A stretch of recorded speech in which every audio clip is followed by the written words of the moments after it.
Thank you all for coming. My name is Nancy Hoffman, if you don't know me, and my cohort is Amy Stoffelmeyer. I'm going to stand up and wave to everybody. I'll have to wave back. Back in January, Amy and I went on a University of Michigan alumni trip to Egypt, and we met Hisham. I'll introduce you in just a second. We went on several different places in Egypt and really were so entranced with the whole thing. We thought maybe it would be nice to share him with you.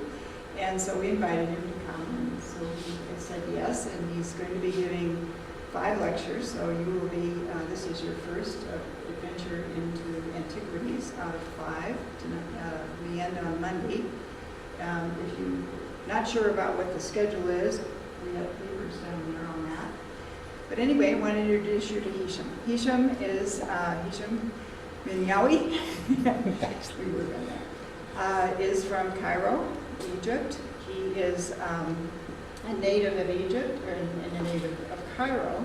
He was educated at the University of Cairo, and his specialties are history and Egyptology, or antiquities. And we're very happy to have him here to share this with you. And afterwards, we have a little setup out there for reception if you'd like to visit with him or share some things between you in relation to that. He has his cards are down there also. Are you coming in? Oh, I'm just peeking in. Do you want me to? Sure, join us. Okay. You could sneak in and out at the same time. So I would like to introduce him and Hisham. Sorry?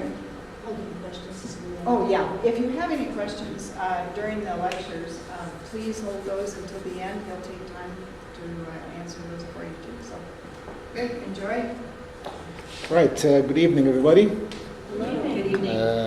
It's an honor actually to be among you today. I know that I came from quite far away, and when I was invited by Amy and Nancy to come over here and to give some lectures, I do this actually for the last 6 years in England, and it was my first time actually to come to the States to lecture here.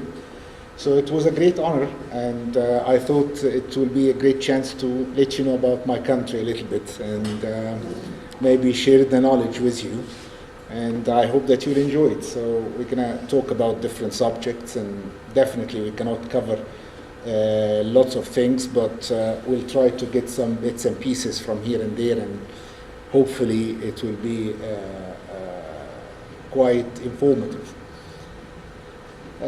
So as Nancy mentioned, I'm from Cairo, and I've studied Egyptology for many years, and I've been doing this job for more than 21 years now. And I really love it, I really enjoy it. And I hope that I can do something for my country when I share the knowledge with all of you. Our today's session is a very important session, and especially because of the place where we are now. So I thought about having the first lecture to be art in ancient Egypt, as we are in the Art Association. So maybe you can have an idea about art in this part of the world, which is also an ancient type of art. Art, as we know, is one of the very early ways of expressing people's feelings, and started like maybe 20,000 BC in Egypt, even before the known civilization. Just very briefly, before I talk about art, I just would like to give you a brief idea about ancient Egypt. When we talk about the history of ancient Egypt, so we are referring back to almost 5,000 BC, and that is actually the known history. It doesn't mean that before that was no other civilization. No, we had civilization before that in Egypt. We had different parts of Egypt were very civilized, and they had their own collection of art, but matter of fact was no language to describe their history or their work or anything. So we found remains of tombs and little villages and some potteries here and there, but we don't know much about it. We say that the civilization really started about 5000 BC, when Egypt was divided into two countries, one in the north and will be known as the Kingdom of Lower Egypt, the other one in the south, the Kingdom of Upper Egypt. And you have to understand that I know that I learned this the last couple of days, that you have a very famous river here called the Snake River. And we do have, of course, the famous Nile. And the Nile was a very important element for building the civilization. Even the Greek historians and their master, the father of history, Herodotus, mentioned when he visited Egypt that Egypt is the gift of the Nile. I agree and disagree with him, because, I mean, you could have the river Nile, you could have the source of water, but you don't have the manpower to create this beautiful civilization. So Egypt was the gift of the Nile, as well as the Egyptians who built the civilization. So everything will be related to the river Nile.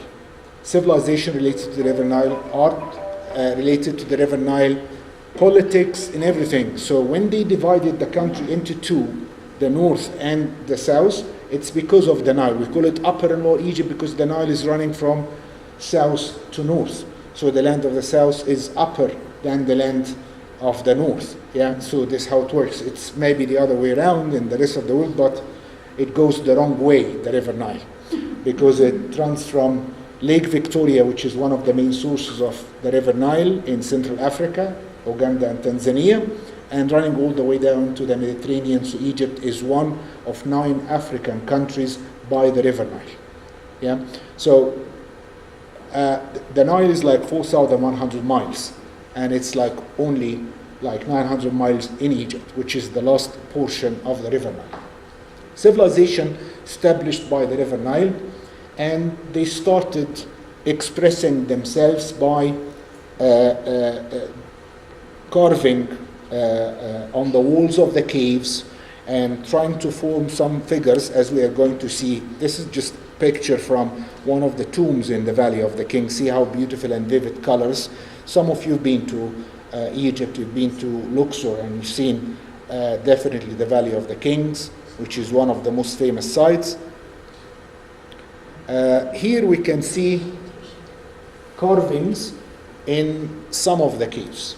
And I think from my study I noticed that the cave carvings actually was very much similar in different parts of the world, not just in Egypt. Started more or less at the same time. We're talking about like 20,000 to 10,000 BC, what we see here. And you notice that they try to express themselves by having figures of animals and humans. Look at the way they were painting and carving human beings. Very primitive. It looks very much like a children's drawing. And here we can see another picture.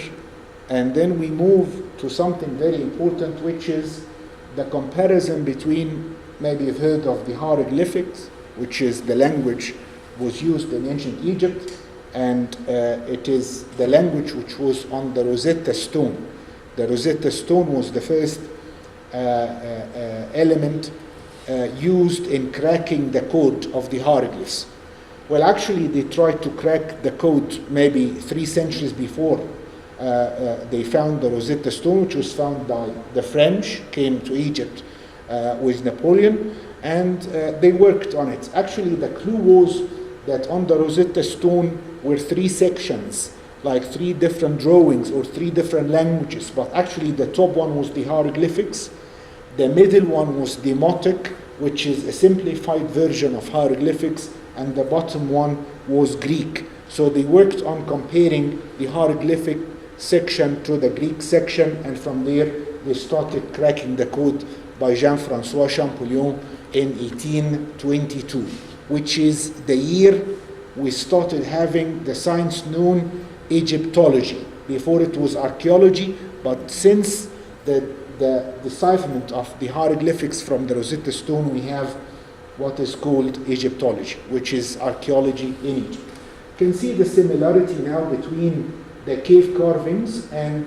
the hieroglyphics. The language, when it was established, It had 26 letters, and the letters were mainly like animal figures, birds, and members of the human bodies, like the hand, like a mouth, like a head, like a leg, feet, and so on. So see how similar and how the language was developed. The first construction of the language was almost about 3000 BC, like 5,000 years ago.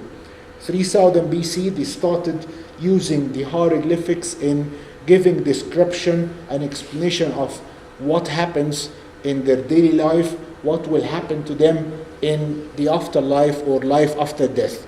Here we come to a very important fact about ancient Egypt, that sometimes people, when they look at their art, when they visit the different sites, they think that the Egyptians were very boring because they were always talking about death or life after death.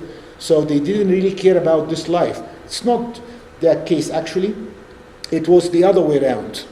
The ancient Egyptians loved life, and they had everything they wanted. They had the fertile land by the banks of the river Nile, they had the current water, they had food, they had animals, they had birds, and wonderful weather almost the year round. But one true fact of life was death, and they knew that sooner or later they will die and their life will come to an end. Then they asked the question, what happens when we die? Will we leave everything and that's it? We're not coming back? The answer to the question, no, we are coming back for the afterlife, and the afterlife or the second life will be eternal. So if there is an end to the first life, will be no end to the afterlife, and it will last forever, either in heaven or in hell, according to what they've done in their first life. So we need to understand, because that will affect definitely art in ancient Egypt, as we'll see in the coming slides. It will put a strong influence on the way they carved their statues and the way they made their coffins and the way they built and decorated their tombs.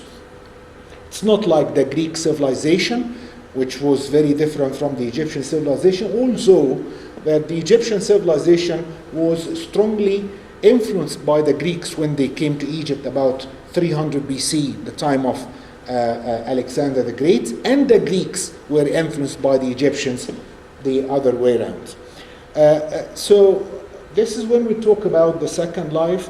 We have to understand that they focused a lot about the second life. They didn't care much about this life. What they cared about concerning this life was to be good enough so they can go to heaven in the afterlife. They will have what is called the judgment day. I will show a picture of the judgment scene, weighing the heart to find out if they were good or bad. They explain this, that if the heart is heavy, so it means that the heart is full of sins, and that's why the heart is heavy. So he was not a good guy, he would be thrown in hell. If the heart is light, he's got a light heart, equal to the feather of justice, or even lighter than the feather of justice, so it means that he was a good guy and he deserves to go to heaven, and it will be eternal either in heaven or in hell. That's why when you go around and visit Egypt, you don't see many houses or even palaces of the pharaohs, and you wonder, guys, where someone like Ramesses II has lived, why don't we see his palace? Because they didn't care much about this life. Yeah, they knew that it will vanish sooner or later. They focused on the afterlife. So building temples and tombs, even the materials they use for construction, it varies from building houses to building tombs or temples. The temples were what we call the houses of the gods, and the tombs were the houses of eternity. So they had to last. They were built to last forever. This is why we have tombs everywhere. We have temples everywhere. I always say a joke about it, that I'm taking you every day to ABT, another bloody temple or another bloody tomb. This is actually what you can see when you get to Egypt. We don't have palaces in Egypt left, except one palace, actually, to be quite honest, which is very ruined. Only part of the floor survived, and it is displayed in the Egyptian Museum, and the palace belongs to the famous Queen Nefertiti. Have you heard the name before? Yeah. So here we can see also again something learned from the cavemen. We can see that the carving here showing form of a human body and like a coffin laying down in the tomb. And you can see the comparison. This is from the Valley of the Kings, which is much later period, but they still have the same sort of pattern, as you can see, the same sort of coffin shape. It was very important, the identity of the person for the afterlife. You know, I just try to give you a very simple example. When you travel abroad, you need your passport. What you mainly have on your passport? You have your name and you have your photo. So very important to check. You don't have a full photo of yourself, just have face photo, yeah? So this is for the identification of the person and reading the name. So it was the same thing in ancient Egypt. To exist in the afterlife, to get to the afterlife, you have to be recognized, yeah, by your soul, your spirit in the afterlife. So the person is buried in the tomb, and they were not sure about the mummy, the body, would last for a long time or not.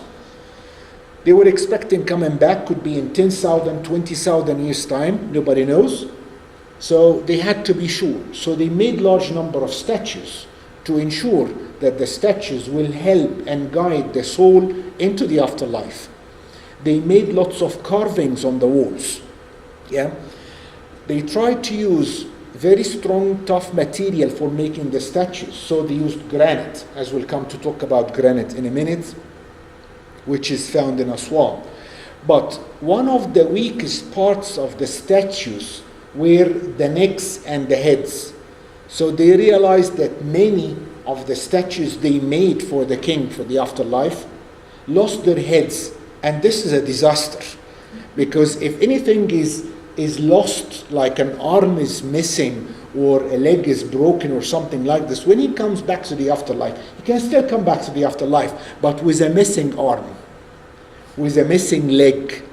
The problem is, if the head is missing, so he cannot be recognized. So to solve this problem, they had what we call the reserve heads.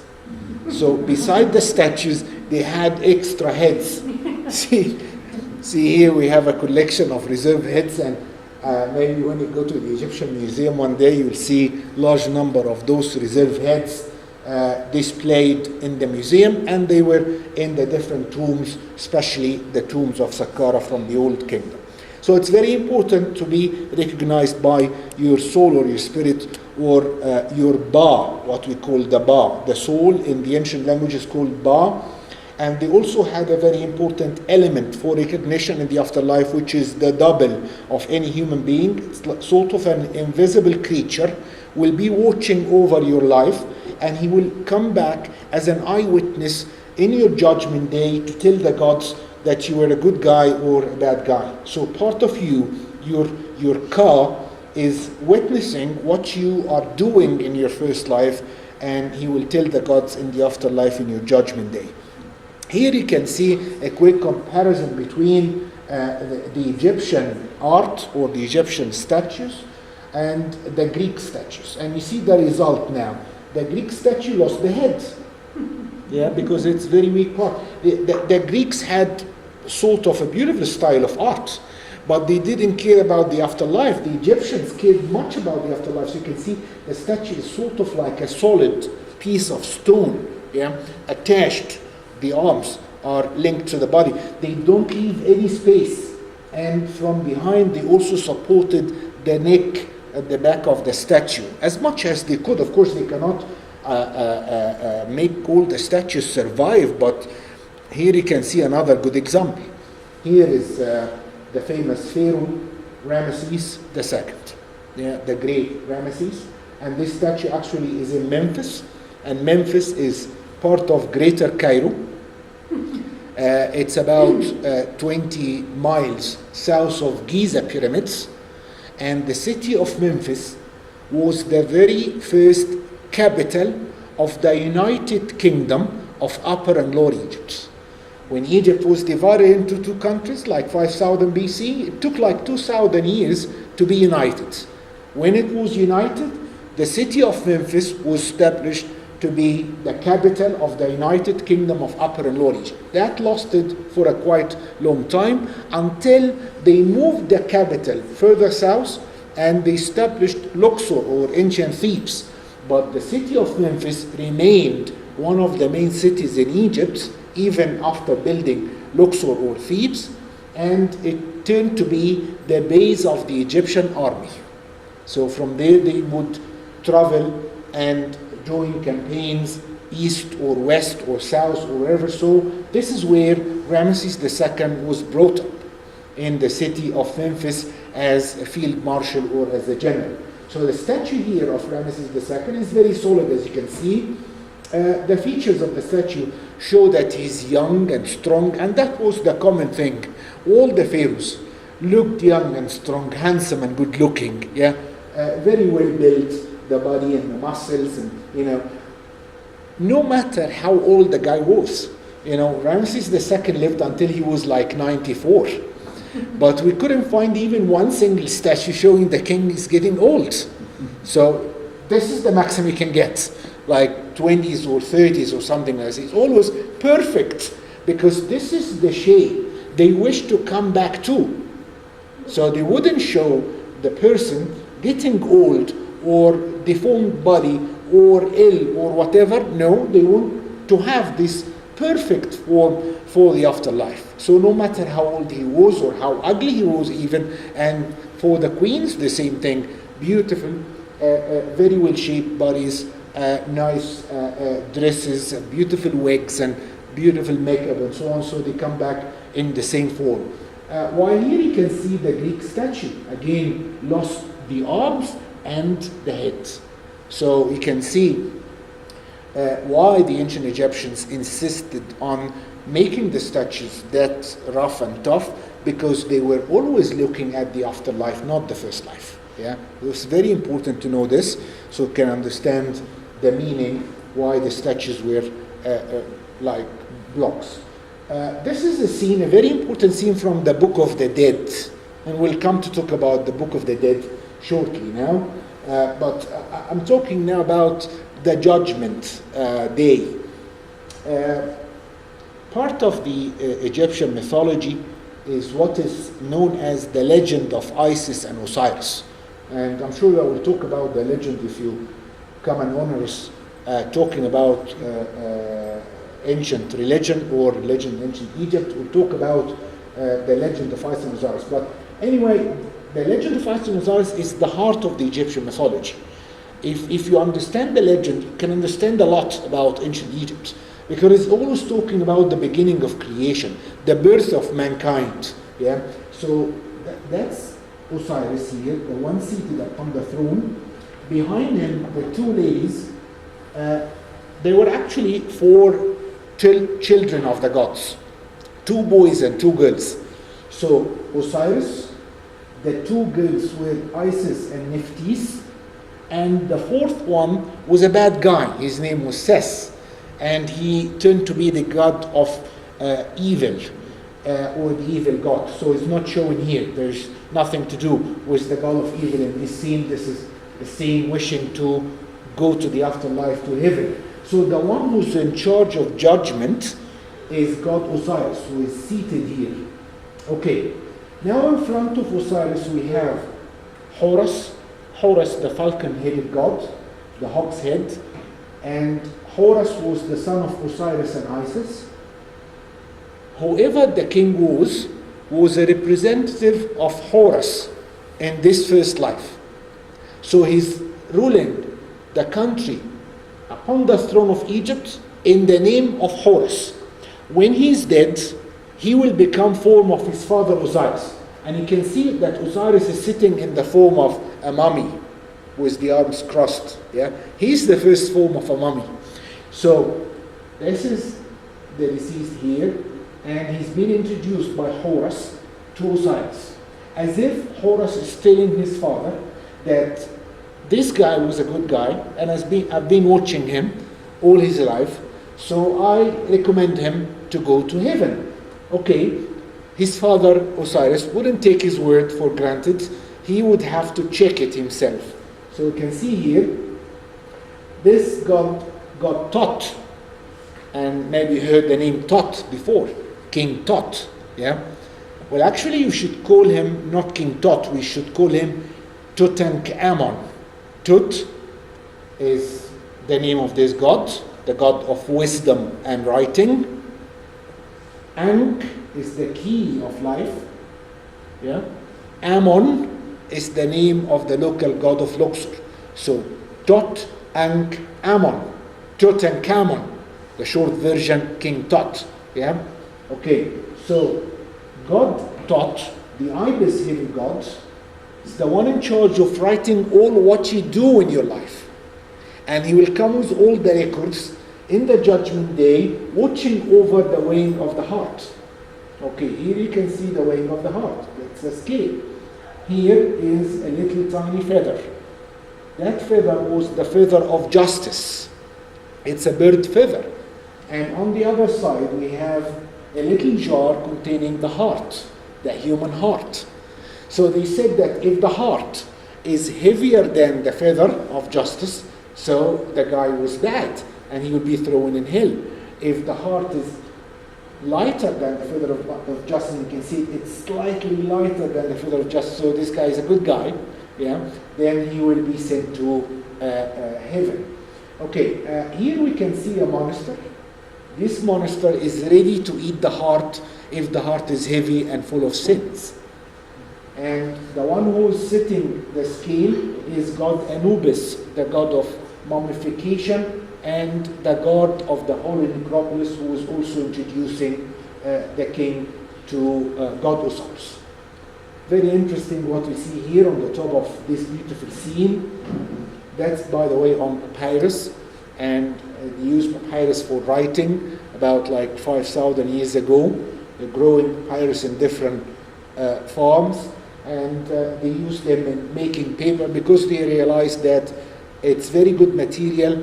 It lasts for a very long time, and it did actually. It doesn't get really dry like any other material like sugar cane or banana skin. So it is sort of a soft and strong at the same time.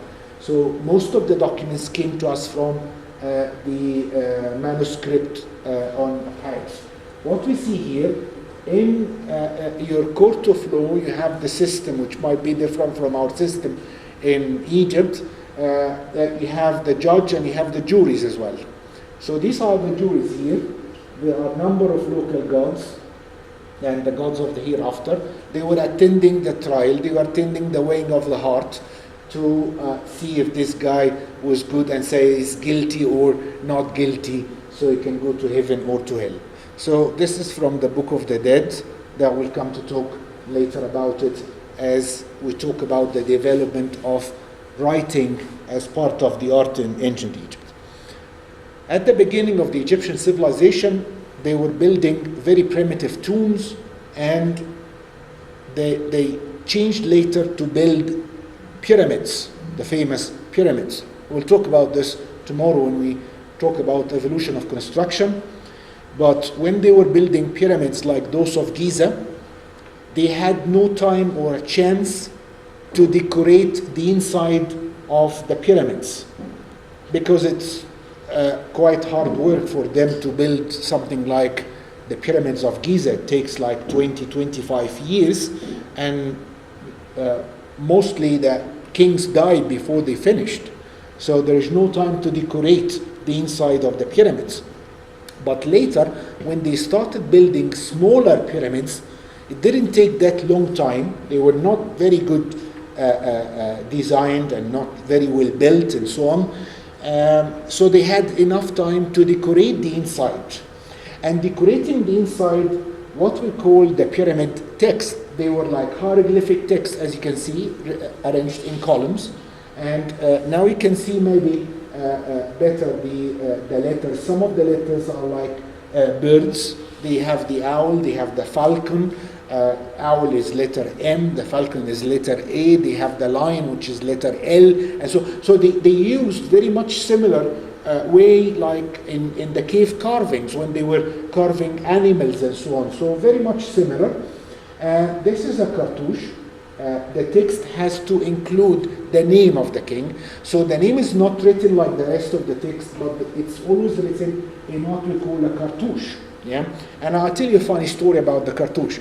About 20 years ago, I watched a movie called The Mummy. You remember it? Yeah, The Mummy, or The Mummy Return, or The Return of the Mummy, or something. It's an American movie, and it's talking about discovering things in ancient Egypt or something like this. Anyway, it touched the subject of the scarabs, yeah, the scarab beetles, and it showed the scarab as something really horrible because it attacks human, goes under the skin and eat flesh and so on. But matter of fact, this was not the case. You know, the scarab beetles were noticed by the ancient Egyptians like beautiful creatures. They had great love to all creatures, all different species, animals, birds, even insects, the bee or the scarab or name it. And they were watching the scarab was appearing usually early morning with the sunrise, and it disappears again with the sunset. So they thought that maybe the scarab beetle is creating himself on earth like the sun god or the solar disk is creating himself in the sky every morning. So they worship the scarab beetle, or they worship the god in the form of a scarab beetle, which is a form of the creator god.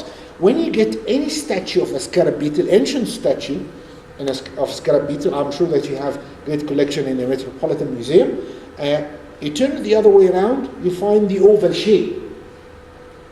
So the oval shape, which is later on the form cartouche, is the back of the scarab. So they write down the name in the back of the scarab, which is like giving rebirth to the name. As the scarab is creating himself for the afterlife, so also the name will be created again or recreated again in the afterlife. So the pyramid texts were sort of a religious text. When you think about going to Egypt, nowadays, what do you do after booking the trip and so on? You go and Google Egypt. Yeah, you get some information about Egypt from the internet, and you go to the bookstore and buy a guidebook. Yeah, and you go and ask your friends, been to Egypt. Yeah, what should we take with us? What is the weather like? Just try to gather information. So it's very important to gather information for the journey to the afterlife. Yeah, so they need some guidebooks because they won't remember everything, all the details. Those guidebooks were like sort of instructions, like guiding the way to the afterlife. Yeah, so that was mainly decorating the inside of some of the pyramids in Saqqara, which is quite close to Memphis, and it's again about 20 miles south of Giza, part of Greater Cairo nowadays. Later on, they realized that building a pyramid was not a very good idea. It's like leaving a landmark to the thieves who would come and dig here and there and find their way into the pyramids to steal the treasures. So he said that we have to hide the tombs. So they built just ordinary tombs, and they were hiding them in the mountains. That's towards what we call the Middle Kingdom. We had Old Kingdom when they were building pyramids, then we had Middle Kingdom when they were building just primitive tombs, but beautifully decorated from inside, and they were well hidden, and then they will move later on to build much more beautiful tombs in the Valley of the Kings and the Valley of the Queens. So when they were building the tombs in the Middle Kingdom, as they couldn't have the pyramid text, they developed this to have what is called the coffin text. The coffin text is decorating the casket, decorating the sarcophagus, and also decorating the coffins inside the sarcophagus. By the way, the only good example came to us from the tomb of Tutankhamun in Luxor, as we found inside the 4 gilt shrines, we found a stone sarcophagus, not a wooden one like this, and inside the stone sarcophagus we found 3 wooden coffins, gilt coffins, and inside the innermost one of them was the mummy of Tutankhamun. So all of them were decorated very much like this. And one of the main decoration must be found, as you can see here, like a form of a face, a human face, and you can see the eyes. This is where the head would be laid down. Yeah. So because the coffin or the sarcophagus is closed, so they believe that they can see through the eyes what's happening outside. Yeah. This is what we call the coffin text. Again, it's like sort of a religious text. And here another example of a stone, and you can see the eyes again. So it's like part of the main design of the... Now we get to the Book of the Dead. And the Book of the Dead is like what we saw, the judgment scene. The Book of the Dead, we found in the different tombs in the Valley of the Kings and the Valley of the Queens, more than 200 chapters. And by the way, the Book of the Dead was not the only religious book used by the ancient Egyptians to decorate the tombs or to be left in the tombs. They had lots of other books, but this is the most famous one, and it's the greatest collection. We found more than 200 chapters of the Book of the Dead in papyrus scrolls, and they were hidden in all these tombs. So here you can see, this is like sort of the coffin or the form of the body, and the two birds here were the two ladies we saw in the other judgment scene, the two sisters, Isis and Nephthys, and they are coming now in the bird's form. Yeah. So here you can see that's Isis, and what's above her head is a little chair or a throne. Yeah. And the throne in ancient language was Iset. Later Isis. So Isis means the throne, as she was the first queen sitting upon the throne of Egypt next to her husband Osiris. And here you can see God Tot and the lioness, goddess Sekhmet, the goddess of war, and she's also guarding the deceased during his journey to the afterlife. Here we can have another scene from the Book of the Dead. You can see the key of life, and that's the solar disk, and like arms coming out of the key of life holding the solar disk. And these are the two ladies again, Isis, who is the same symbol upon her head, but in the human form, and that's her sister Nephthys. That's from the noble tomb, not from the Book of the Dead, that's from the noble tomb. So that guy was a high official and his wife. You need to notice also the size of the man and a woman. They're almost equal in size, because some people, when I take them around and show them the statues of Ramesses II, they see the lady, Nofertari, like a little tiny figure behind his left leg, and say, well, this is how it was, like men very big and the ladies were very tiny and small. No, it's not the case. That's a different issue. We're not discussing it now, but it's always equal size. We've seen earlier on the statue of a man and his wife, also equal size, and they were like just worshipping the gods in front of an offering table. That was very important also to see in many of the tombs, the offering tables full of food and drinks, so you can come back to the afterlife and have something to eat and to drink. Well, ladies and gentlemen, Egypt is covering an area of almost 1 million square kilometers and located the very northeast part of Africa. Part of Egypt is in Sinai, and it is mainly desert. Like 93% of the land of Egypt is desert. So the only fertile land, and I'm really touched when people are cruising down the line and say, well, we never expect Egypt to be that green. Yes, this is what you see when you are cruising. Yeah, when you are cruising the Nile, down the Nile, but it's only the Nile Valley. Just drive for about 15 minutes or something like this, get into the desert and find like endless deserts. So desert and mountain, and they realized that they need stone for building, because at the beginning they were building of mud bricks and wood, and it was not durable, so they thought of using stone. And the guy who invented using stone was one of the most genius architects of the history of mankind. We'll talk thoroughly about him tomorrow when we talk about evolution of construction. The genius architect Imhotep. Imhotep was the one introduced using limestone, and he was the one design and build the step pyramid of Saqqara. So since then they're using stone, mainly limestone, in most of the cases, limestone, if it's available. If not available, they were very practical, so they didn't spend like much time to go here and there looking for the stone. No. What's available in the area, we have either limestone or sandstone, so if sandstone is available here, it's not very good quality, but we'll use it. So many of the temples were built of sandstone because limestone was not available. Definitely it's better quality if they can find it.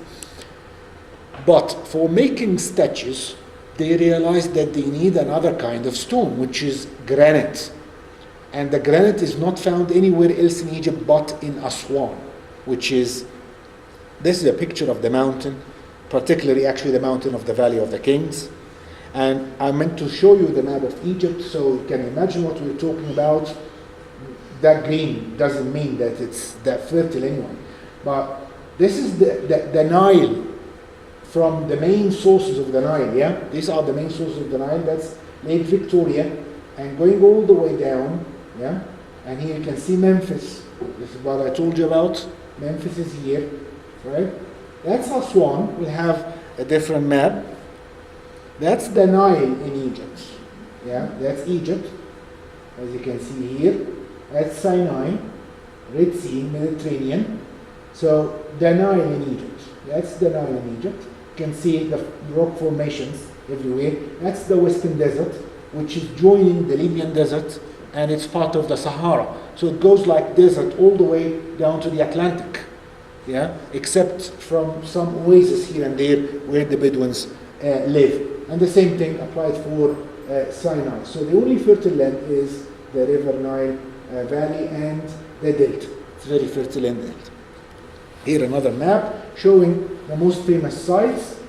That's the Step Pyramid of Saqqara. Saqqara, Memphis, you see how close. And that's Giza. That's the Sphinx. And one of the pyramids of Giza. There are many there. And if you go down, if you go up the Nile, you'll find the different temples and tombs in Abydos, is a beautiful site north of Luxor. That Thebes, Luxor, Karnak, yeah.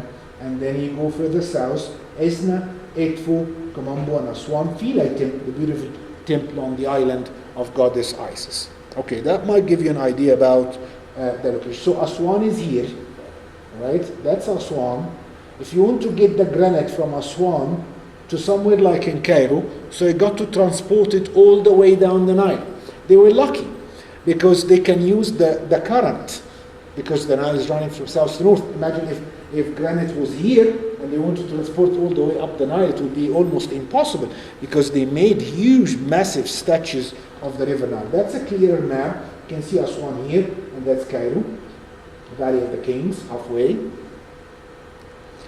Right, and they used granites for not just making statues, but also for making other things like the famous obelisks. Yeah, the obelisk is like a big needle, as you can see, made of one piece of granite. It's a piece of art. Some of those obelisks were about 350 tons. In Karnak, those in Karnak belong to Queen Hatshepsut. 350 tons made of one piece of granite from Aswan, transported all the way down. Beautifully carved, as you can see. This is the one of Ramesses II Luxor. This is the one of Queen Hatshepsut in Karnak, both in the city of Luxor. See the beautiful carvings of the cartouches and the name of Ramesses II, and obviously here also of Queen Hatshepsut, transported all the way down the Nile, which was, I believe, a great achievement. Not just obelisks, but also sarcophagi made of granite. If it's possible, definitely it's better because it can provide the body with a better protection for the afterlife. And magnificent statues. Maybe you've seen statues before, but that's an amazing size of statue. This is a statue. It's a broken statue of Ramesses II, made of one piece of stone. It's laying down now on its face on the west bank of Luxor, not far from the Valley of the Kings, just outside his mortuary temple, Ramesseum, and they estimated the statue to be almost 1,000 tons. 1,000 tons of granite transported as one piece. Look at the beautiful carving here. Okay. Where from they got the granite? From Aswan. This is Aswan, and that's the granite quarry. Not just the granite quarry, what do we have here? We have unfinished obelisk. It's the same one, by the way, like two different pictures, but it's the same one. An unfinished obelisk, still attached to the bedrock. Yeah? And they estimated this one to be 1,168 tons.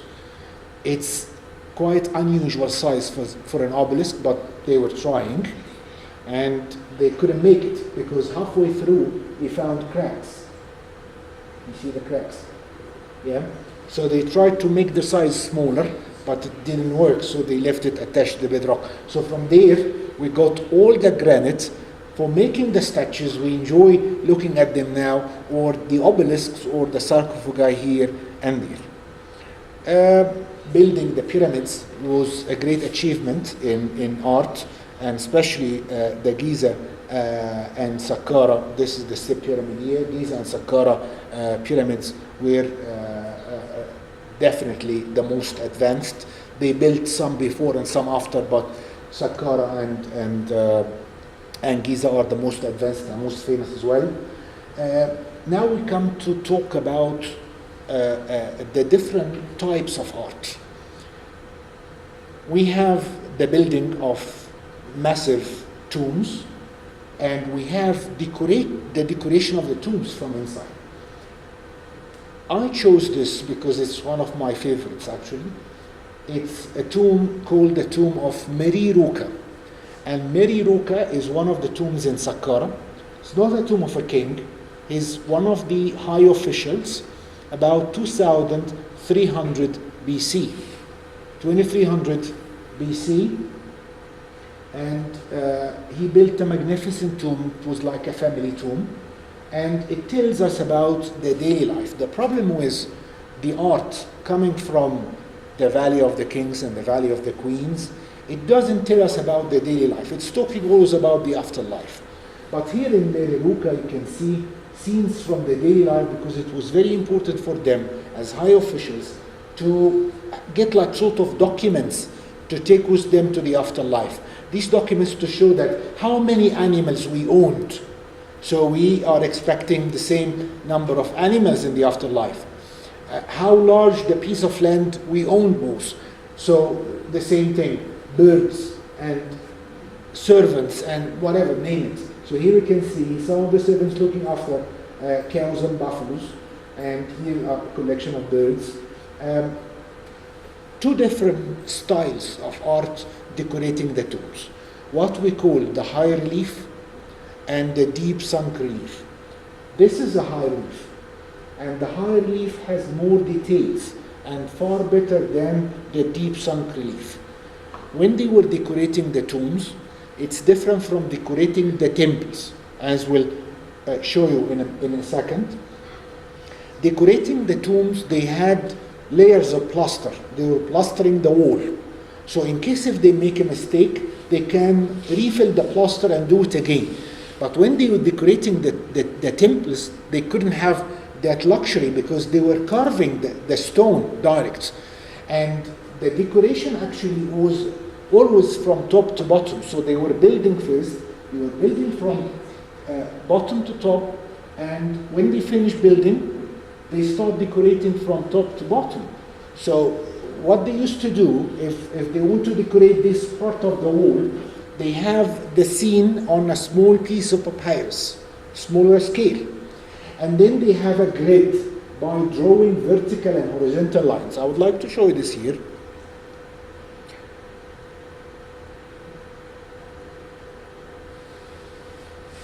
That might be quite clear from the unfinished scenes. They had the grids like vertical and horizontal lines, and they start drawing the outlines. You see this face is without eyes, so it's not done yet. And here they've done the eyes, they painted them, and the wigs and so on. So that like different stage, this is also unfinished.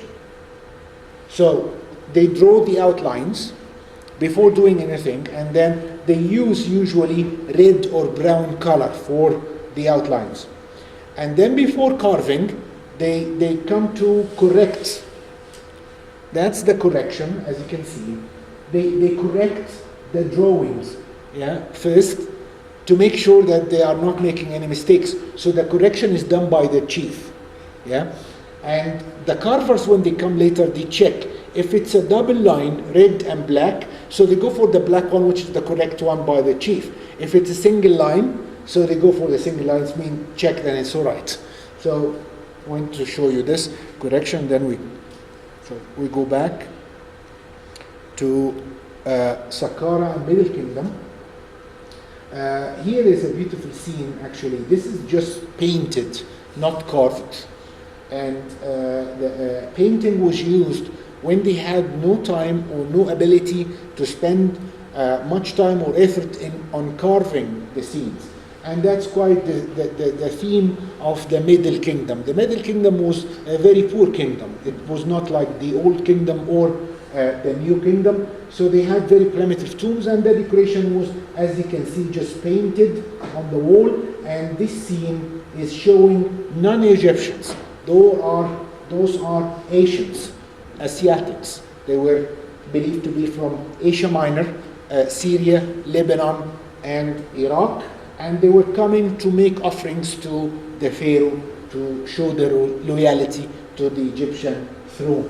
Here you can see also collection of some scenes of some of the workers and some of the artists making either statues or jewelry or different things here, or carrying stuff to the field or to the tomb.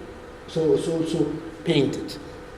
Now we move to the jewel of paintings, which is the Valley of the Kings and the Valley of the Queens.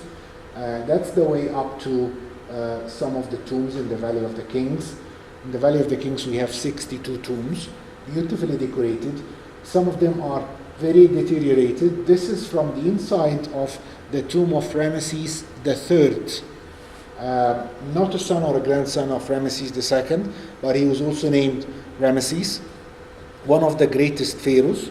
And these are two pictures from the tombs in the Valley of the Kings. In the Valley of the Queens, again we see our lovely friends Isis and her sister Nephthys. So understand how important the legend of Isis and Osiris is. So it's talking about them and God Osiris. Here Nephthys is sitting upon the throne next to Horus, and the standing one here is Amun-Ra in the ram-headed form.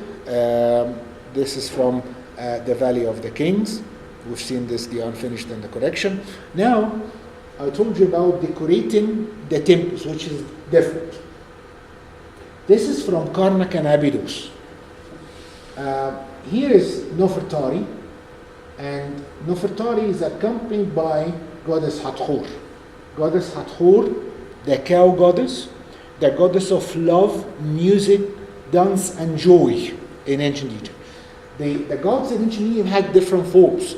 So here we can see Hathor in the human form as a beautiful lady, and she's wearing the two horns of a cow flanking the solar disk. It's a piece of art.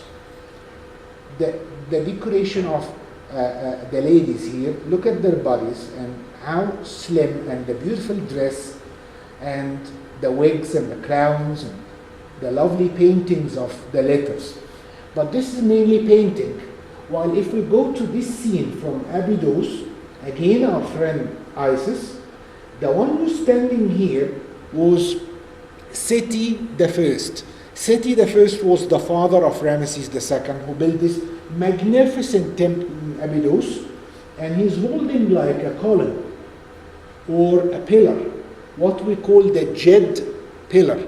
The Jed pillar is the backbone of Osiris, and that has something to do with the resurrection of Osiris from the dead. Osiris was the husband of Isis, and the king was representing Horus in his first life. When he's dead, he will become Osiris. So he is becoming Osiris, and he is helping in the resurrection of Osiris. Anyway, you can see here the decoration. It's high relief again, and it's very similar to the tombs, but the difference is that here they have no chance to correct the mistakes. If they make a mistake, there is no chance to correct it, not like in the tombs. Here that might be a clearer picture from a Greco-Roman temple. And Greco-Roman temples were built by the time of the Greeks, about like 2,000 years ago, 100 BC, 200 BC. Those are the two temples of Edfu and Kumombo. All right. It might be quite clear to see the difference between the carving here, that's like deep sunk in the wall, and this is high relief. You can sense now the Greek influence. Yeah? Let me take you back to the previous slide. See the ladies here. That's pharaonic, Egyptian style. And here is a Greek style. So the carving or the forming of the bodies, either for males or females, by the time of the Greeks, although the artists were Egyptian artists, we can reflect the influence of the Greeks on art, which changed over the years. So here the two ladies were the goddess of the Upper Nile and the Lower Nile. This one of Lower Nile, of the north, and she's wearing the white crown. This lady is called Wajet, and this one of the Upper Nile with the white crown called Nekhbet. The two ladies are holding firmly the double crown, which is combination of the white and the red by the king here. So holding firmly the crown as if they are crowning him and approving that he's the ruler of Upper and Lower Egypt. Look at the belly buttons here. Look at the legs. These ladies are wearing like sort of transparent dresses, so you can see actually the details of the legs from underneath. Yeah? The same thing is for the male figures here. They're wearing like short kilt or what we call shingid, but you can see the details of their bodies, very different from the ancient Egyptian or from the pharaonic style. Again, back to the tomb of Mary Ruka from Saqqara, which is again one of my favorites, because this shows actually another style of art. Was not just decorating the tombs, but also making great collection of jewelry. And here you can see the jewelers making necklaces, bracelets, lots of things. Here they are weighing gold and precious stones. Here you can see them making glass bottles by blowing the glass. So this is again high relief from the old kingdom, from the tomb of Mary Ruka in Saqqara. The workers, that's from the Valley of the Workers in Luxor, which give us a great deal of information about life in ancient Egypt. The workers were allowed to build their tombs. They had a wonderful life. They were highly appreciated because those artisans, those artists, were number one, talented. Number two, they were well trained and well educated. Number three, they were highly appreciated by the king and the royal family because they are doing a great job. They are building the houses of eternity. So they should be rewarded for that. So they never got killed or buried alive, like what's written in some of the books about ancient Egypt, that they used to bury the builders of the tombs alive, so they don't tell anybody about the location of the tomb. No, they trusted them. They took their precautions, but they respected them and they gave them more privileges than the others in ancient Egypt. So one of the privileges was to have the ability and a chance to build their own tombs. So when the artists built their own tombs, they decorated their tombs showing what they do in their first life. So here you can see some of the workers doing sort of training sessions. So the training of how they make some of the little statues or the little figures. Here you can see making one of the little Sphinx statues, and they mentioned this written actually that they had trainings and we found remains of their drafts about the training in that village, the workers' village.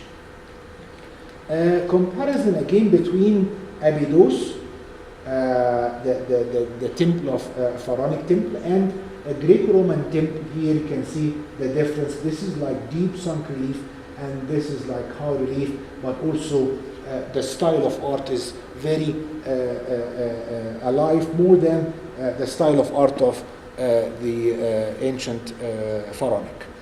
Again, Karnak, that's Seti the first, the father of Ramses II, kneeling and receiving the ankh from the god Amun-Ra, deep sunk relief, and here you can see Komombo, the high relief with more details. The famous couple, Akhenaten and Nefertiti, who introduced the new religion, and as art was very important to express everything in Egypt, expressing religion, expressing politics, it was the best way to express everything in ancient Egypt. So, and I think until now, everywhere.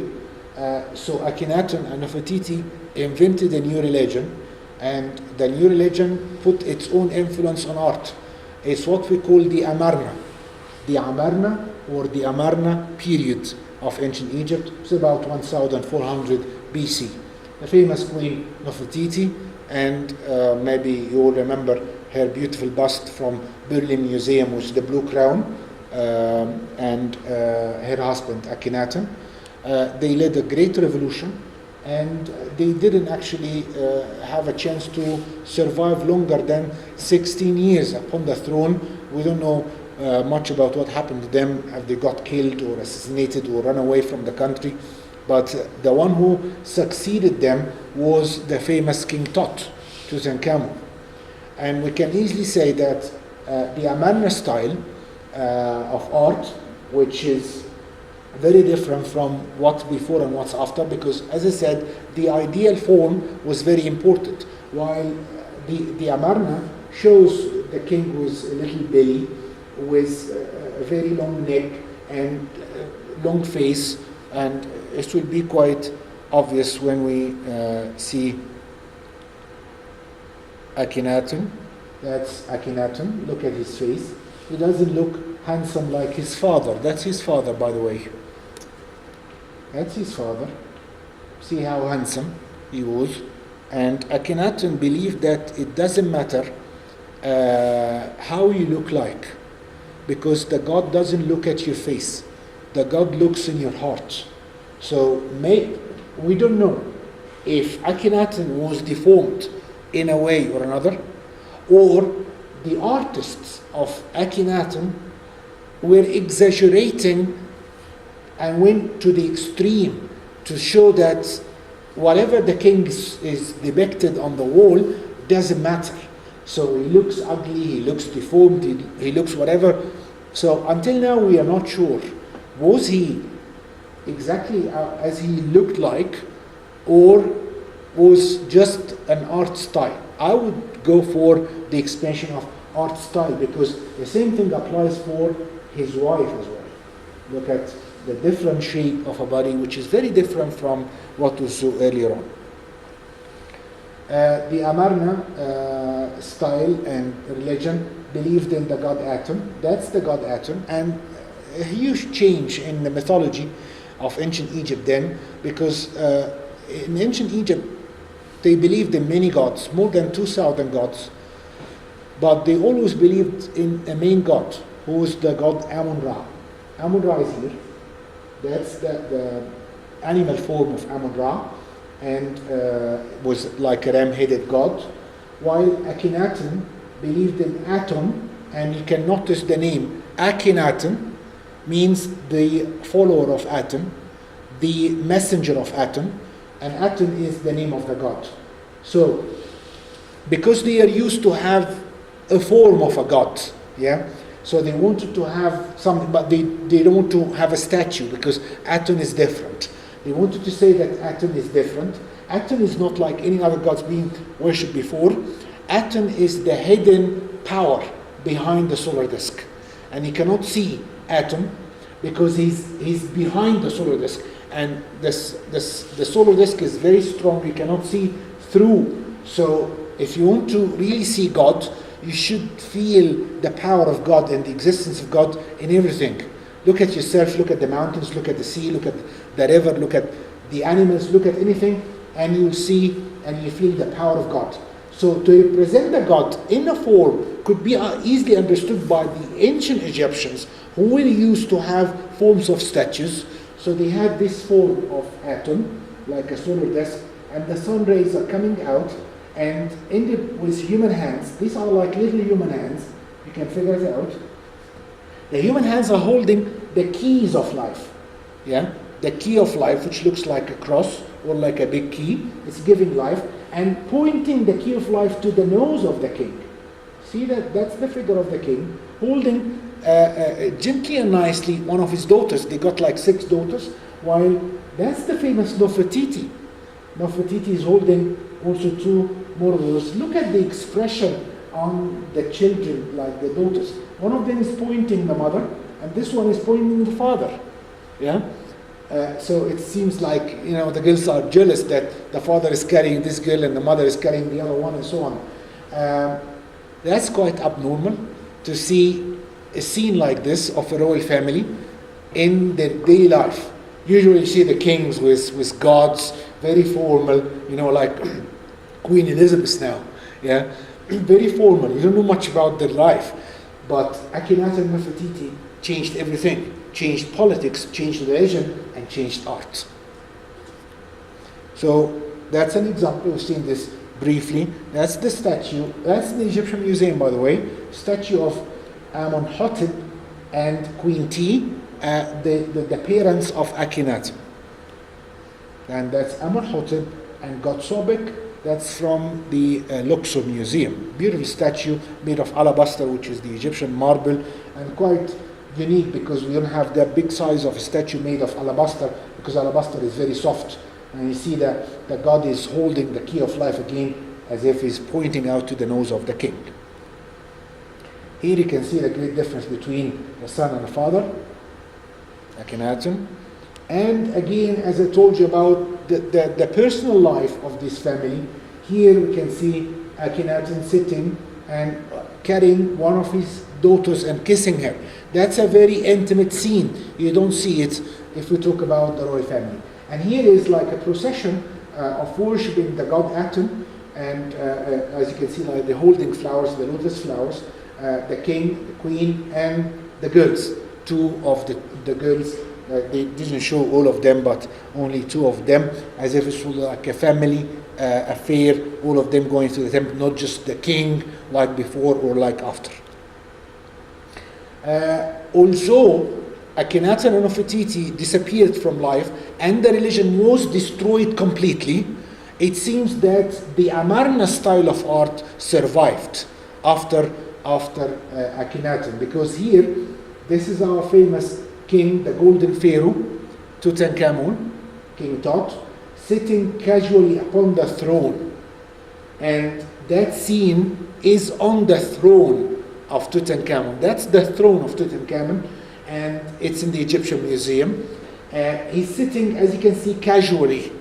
Yeah, he has all the self-confidence. I don't care about anybody looking at me. So he can feel, or he can sense the Amarna style also in the shape of the body. And here you can see the female figure of his wife, also very much similar to Nefertiti. So the Amarna style of art survived for maybe a couple of decades after Akhenaten. Then after the Amarna, returned back to the usual style. And as art was important to express their feelings and tell us about the religion, it was very important also to tell us about their achievement, and mainly the military achievement by the king, because he wants to take everything with him to the afterlife. So this scene is from the Battle of Kadesh, and it was a famous battle between the ancient Egyptians by Ramesses II and the Hittites. The Hittites were originated in Asia Minor, and here you can see that's from Abu Simbel temples in the south of Egypt, and the king is acting as a soldier, and he's killing one of the Hittites and trampling another one on the floor. So like battle scenes, another battle scene here from Kadesh, and that's like firing an arrow on the enemies. That's from the time of Ramesses III. The sea people who came from the different islands in the Mediterranean, and they were conquering Egypt from the north. So understand that art helped a lot also in documenting and reporting all their achievements in the first life to take it with them to the afterlife. Again, from the workers' village, we have beautiful scenes telling us about their daily life, how they were irrigating. You know, I don't know if you've heard of this or not, but this is what we call shadoof. Shadoof is a very primitive element used for irrigation before inventing the water wheels. So the shadoof is like a little jar, as you can see, and a rope, and they drop it in the water very, very manually. Yeah, they irrigate the land, and mainly irrigation was once a year, so they didn't need like modern machineries or whatever like what we need now. When the Nile comes in a great inundation, it floods the banks, and this is the irrigation season, then they grow crops. But just in case if it's needed more water within the year, they can use this primitive way, the shadoof. So how do we know about this? We couldn't find the shadoof, but we found some scenes like this one showing how they were irrigating the land. So it's very important to tell us about their daily life. Again, you can see some of the scenes here, like about fishing and about collecting the seeds and so on in the farms or in the ranches. A quick comparison between the workers' tomb and the king's tomb. Here they are focusing about their first life. So you see farming. Yeah, the man and his wife are farming, and you can see like palm trees. This is what we want to have in the second life. We had this in the first life. We want to have it in the second life. While the king is very formal, and he's reporting to the god. The god is pointing in the key of life. This is like quite normal to see in the king's tombs, and that's quite normal to see in the workers' tombs. So again, it's to tell us about their daily life. Again, workers and kings, quite obvious the difference. So the workers had the ability and the chance to decorate the tombs, so they were not discriminated or they were killed after building the tombs or anything like what you hear or read in some of the books. Well, that was my last slide. I know that we can keep talking and talking about whatever subject, but I just wanted to make it as short and sweet as possible, and I hope I give you enough information about art in Egypt. Maybe if you have any questions, we can discuss it together. I do. Yes. There was one picture, 3 or 4 back, that seemed like it was almost on fabric. It was the gold background. Was that still on stone? You mean the throne? The picture where he's on the throne very casually. Yeah. What is that of? What's the material? The very back, at the very end. That's wood and gilded.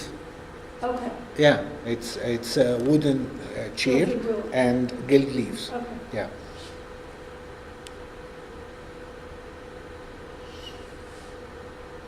Okay, so do we have any other questions? Okay, great. Right, thank you very much.